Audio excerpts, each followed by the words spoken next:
So I began to do my theme dance. And as I did, Terrence Stewart over the mic told me to come to the DJ booth. First lady, can you come to the DJ booth? So I waited.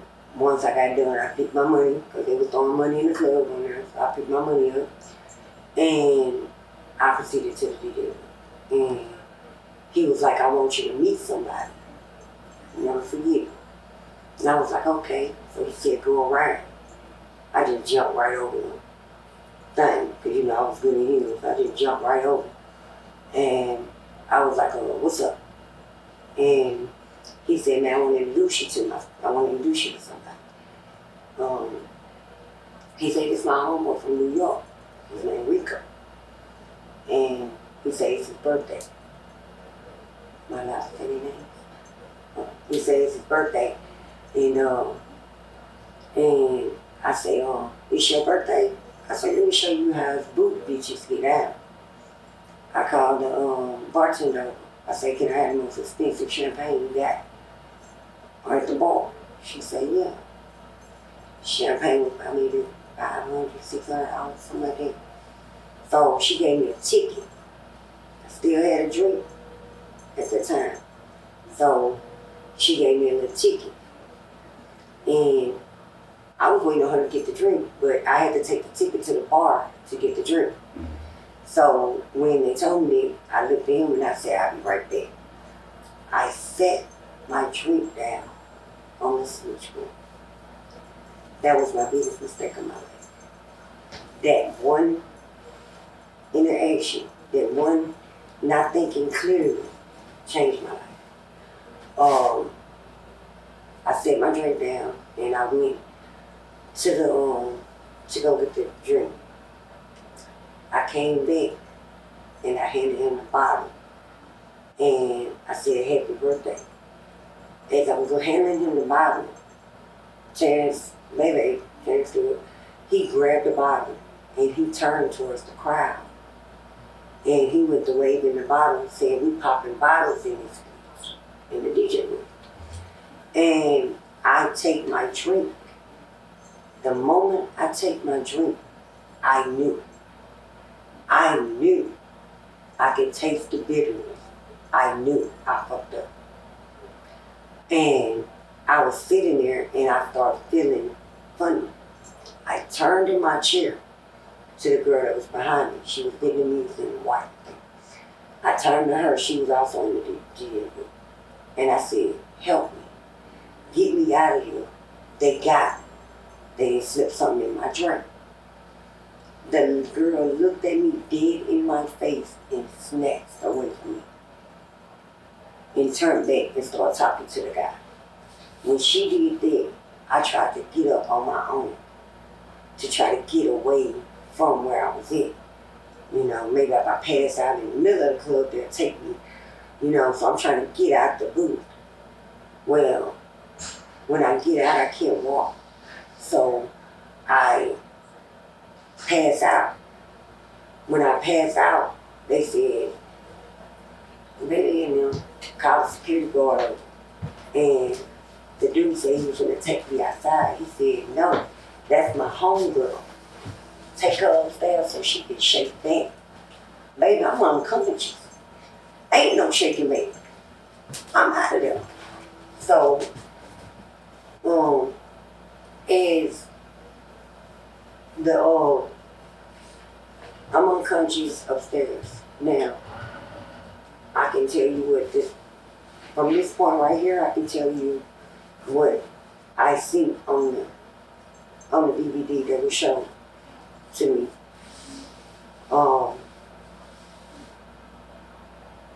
The CD from the club, because I didn't know at first what happened to me, who did it.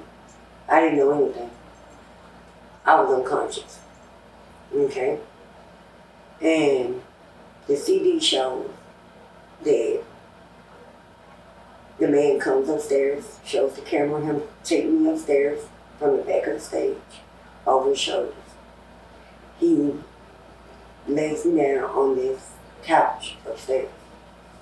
And he tried to shake me back, and I'm out of there. So he just waved it out like let her rest, and he walks out. Ronald Johnson comes in, and he gets to fondling me, and then he walks out. Then Baby comes in. When he comes in, he gets to messing with my clothes, my buttons, and you can see me in the camera like, and he looks up, okay? He gets his phone. He looks up. He sees the camera. Okay? So he gets up off me, and he walks around the couch. Okay? He takes his chain. He puts his chain, okay, to the back of him, right? Everybody know when that man moves their chain to the back of their shirt, what that means. So he takes the camera and he texts Ronald Johnson, and he tells Ronald Johnson to move the camera. And his fingerprint was taken off the camera. And where he moved the camera. So it goes by, okay, with them for a blank moment. It's blank for a minute. And then the stairway in the middle of the house and the thing comes up.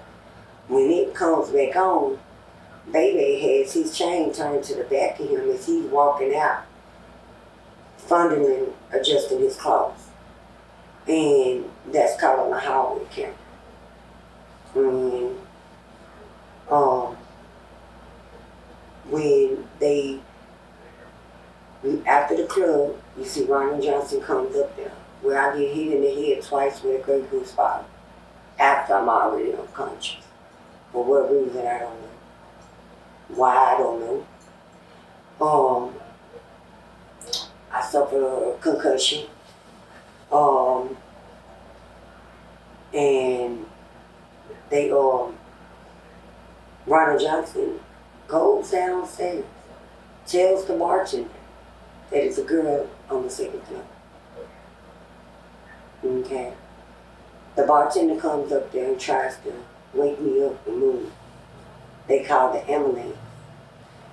The ambulance rolls me in my chest. He says really hard. And the first thing came out my mouth is, they hurt me. I don't remember ever saying it and that they raped me. I don't mind. That had to be nothing but instinct. And the man went to roll me over and I was bleeding from my vacuum. I was bleeding from my pants. So they called the ambulance to take me out of there. Like I rolled out to the hospital. When I woke up, I didn't know where I was at. I thought I was dead. First thing I said when I woke up and it was completely black is Jesus. And when I said that, a lady opened the door. And she said, no, baby, I ain't Jesus, but I am Detective Marenko. And you was found sodomized on the third floor a couple of places, on the second floor a couple of places. And I need your permission for us to do a kit. We was able to stop the bleeding. And I said, what? And I went to try to get up. I couldn't move. I was in so much pain. It was like you was hit by a truck. Like you mentally there, but you're not there.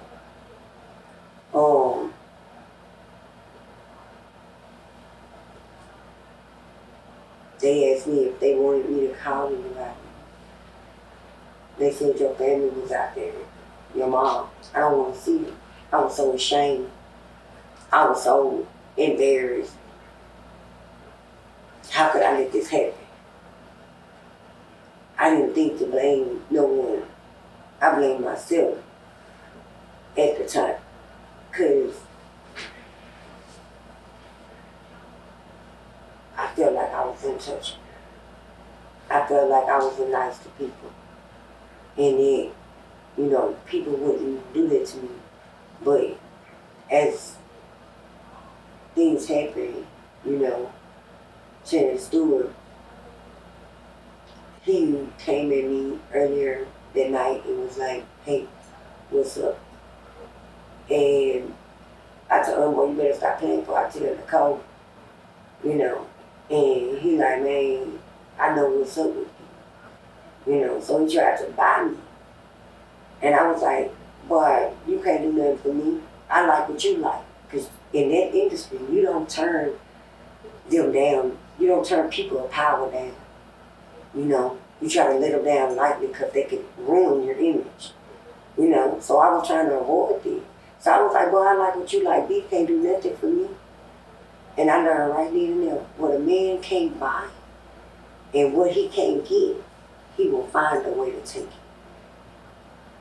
And that's the most scariest thing ever in life when it comes to people in power. So. Oh. Let's see. What were you feeling emotionally in the moments after? Ashamed. Afraid. Who could do this to me?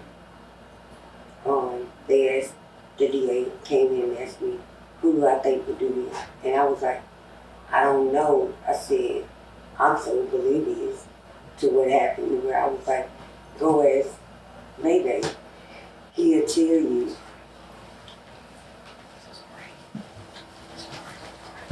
He'll tell you what happened to me. Go ask Baby. He was there. He could tell you who took me out the DJ booth.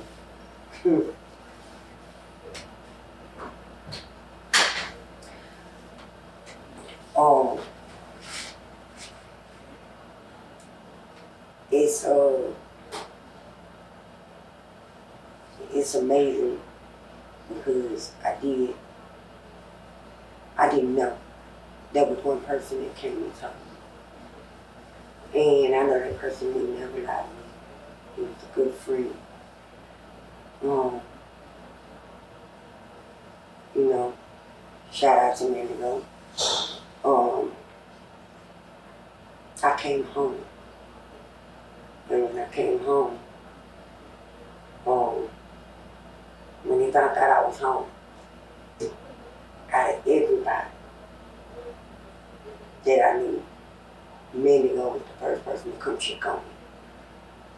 He pulled up to my mom in the house in the project and said at the house. And that man told me something that would change my life forever. And then I knew. Right after that, they brought the video out. They confirmed everything. Yeah. Baby did this to me. And how? How could I? Like, how? Why? What? I'm nobody. Nicole Beautiful. Why I'm a nobody? I have nothing.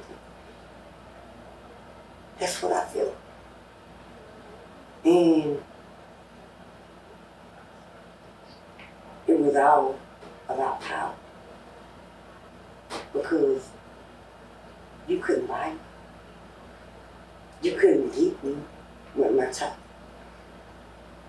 You know? So you got the way to take me. Was Mandigo in the club that night, or did he hear it through a source?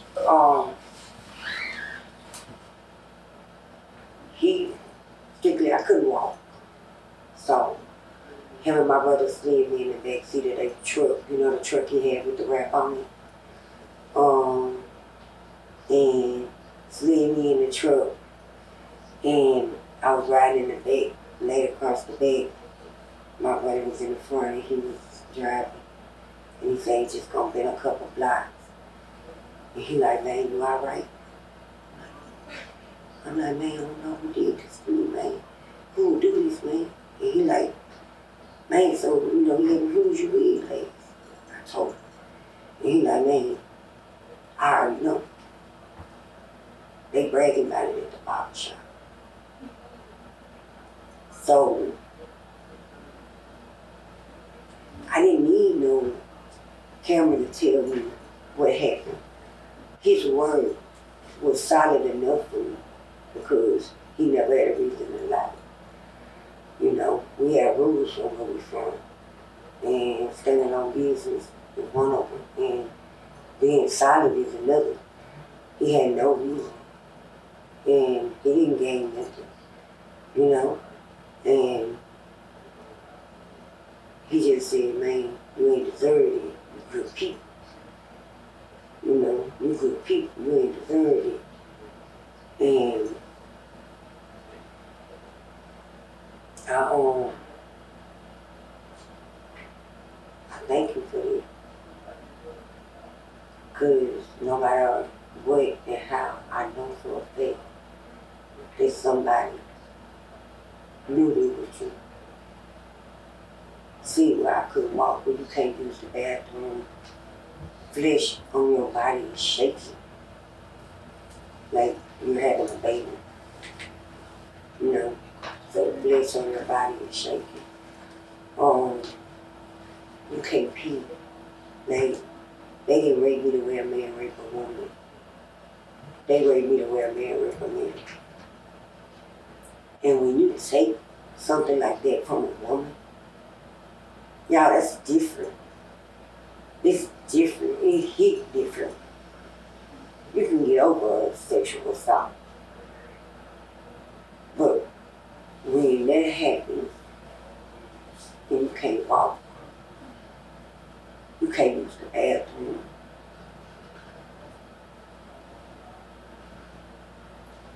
something was taken from me that night. And I began through my soberness to gain it back. And I had. So when it came to using the bathroom, did you have like a medical Yes. thing? Yes. I couldn't use the bathroom. My rectum was ripped. That's why I was bleeding on my rectum.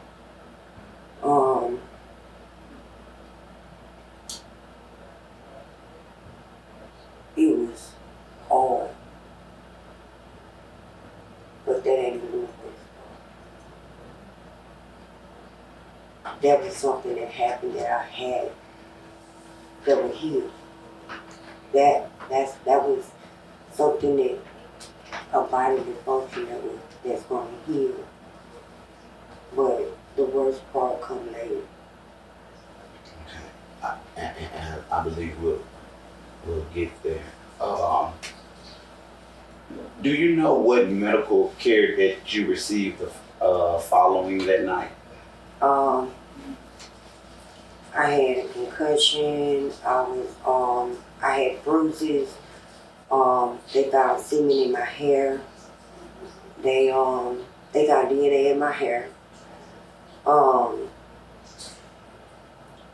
My underwear was missing. They found I received stitches from my anal from being ripped.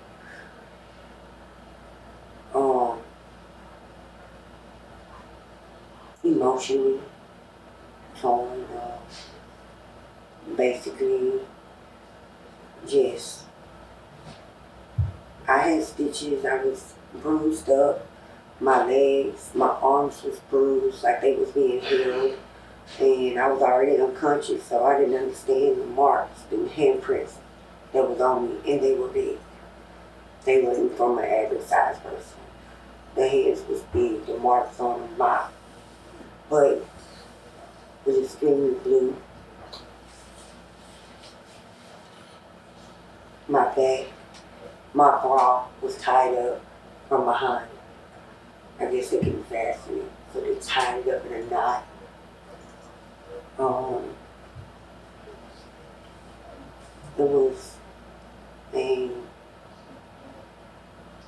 that was the first night I ever decided to wear pants to the club. Do you believe that they were under the influence of some type of substances? I think they was drinking, yeah. They was drinking. But overall, they was in their right mind when it went down because y'all moved in sequence. Once the CD and the book once everything come out, they're gonna see it was moved in sequence.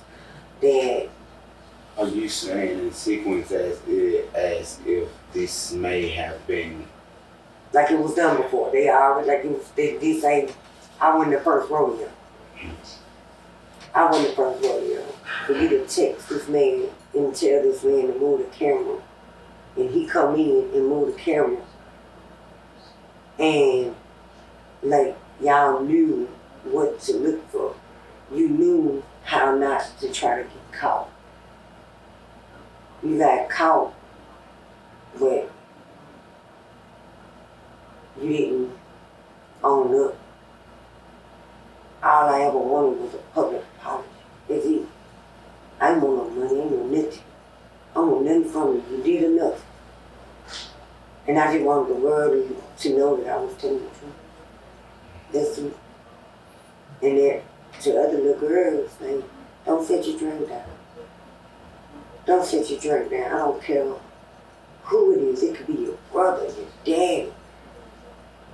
If you walk away from it, it's dead. Don't set it down. How would you describe your interactions with law enforcement?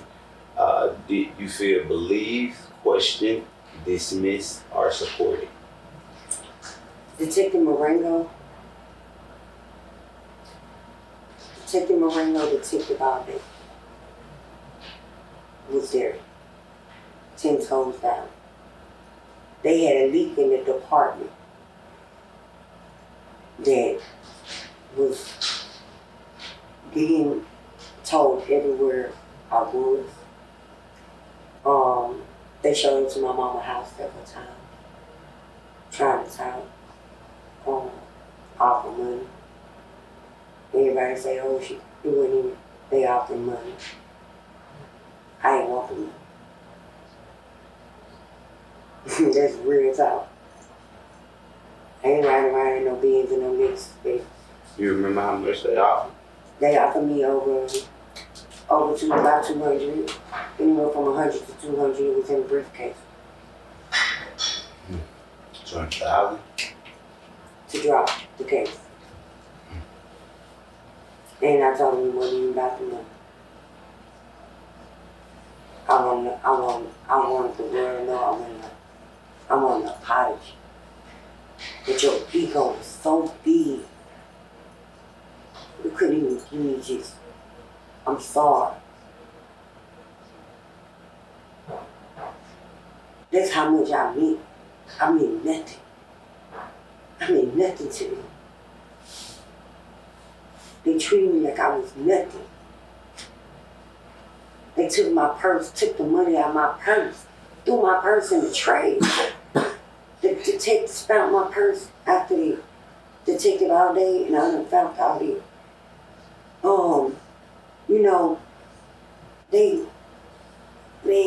It was bad, but detective and them, they had a leak in the department. Everywhere I went, they tried to hide me because it got real dangerous to me. They kept coming around, so my mom ended up calling the detective and them, and she didn't feel safe where I was there. So they put me in protective custody. And they moved me. When they moved me, I thought it was all right, but it was a leak in the department, and they found me where I was at, pulled right up to the front door of a secret now, domestic violence. Those are supposed to be exclusive information. Nobody's supposed to know. But only the people that was in law enforcement. And people have family. They found out where I was and they linked it. And they showed up to the house. I never forget it. I was sitting in the office at the time, talking to the lady, getting ready to get down for child. And Chris, Hurricane Chris, put right to the front door. She looked at me and I seen the hair and I said, that's random. And she looked at me, she was pregnant, she pulled out a big old 357 and she said, run. I said, huh? She said, run. I hit the back door, ran through the yard, jumped the gate, and kept running till my heart hurt. To where I couldn't run no more, to where I had to hide. And I hid for hours until they sent somebody to find me.